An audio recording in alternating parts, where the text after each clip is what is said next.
ഇപ്പൊ റീസെന്റ് തന്നെ ഒരു കോണ്ടത്തിന്റെ ഒരു കേസ് വന്നു. ഇപ്പൊ ഹോട്ടലുകളിൽ പ്രധാനമായിട്ട് കണ്ടുവരുന്ന ഒരു സാധനമാണ് ഈ കോണ്ടം അൺയൂഷ്വൽ ആയിട്ട് അവിടെ ഇവിടങ്ങളിൽ ഇടുന്നു. ഇപ്പൊ ഒരു ജനലിന്റെ പുറത്തോട്ടൊക്കെ നോക്കുമ്പോഴത്തേക്കും അവിടെ കാണും. അതെ, അത് നമ്മൾ പലപ്പോഴും കണ്ണുകൊണ്ട് കാണുന്നതാണ്. പക്ഷെ അത് രോഹിത് അത് അവതരിപ്പിച്ചപ്പോൾ അത് ഭയങ്കര തെറ്റിദ്ധാരണ അല്ല സമൂഹത്തിൽ കൊണ്ടുവന്നിരിക്കുന്നത്. അത് ഒന്നാമത്തെ കാര്യം, എൻ്റെ വീഡിയോ തെറ്റിദ്ധാരണ ക്രിയേറ്റ് ചെയ്തിട്ടില്ല.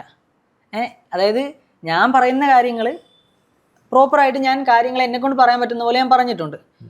ബാക്കി ആ വീഡിയോയെ വെച്ച് മാക്സിമം കണ്ടന്റ് ഉണ്ടാക്കണം, മാക്സിമം കാശ് ഉണ്ടാക്കണം എന്ന് വിചാരിച്ചുകൊണ്ട് സ്വന്തമായിട്ടൊരു കണ്ടന്റ് ഡെവലപ്പ് ചെയ്യാൻ, സീറോയിൽ നിന്ന് കണ്ടന്റ് സ്വന്തമായിട്ട് ഡെവലപ്പ് ചെയ്യാൻ പറ്റാത്ത കുറേ ആൾക്കാർ മറ്റുള്ളവൻ്റെ കണ്ടന്റ് വെച്ചിട്ട് കണ്ടന്റ് ഉണ്ടാക്കാൻ നടക്കുന്ന കുറേ ആൾക്കാരുണ്ട്. അപ്പോൾ അങ്ങനെയുള്ളവർ അതിനെ വേറെ രീതിയിൽ റീഡയറക്റ്റ് ചെയ്യുകയും മിസ്ഡയറക്റ്റ് ചെയ്യുകയും മിസ്ഇൻറ്റർപ്രിറ്റ് ചെയ്യുകയൊക്കെ ചെയ്യാൻ ശ്രമിച്ചു.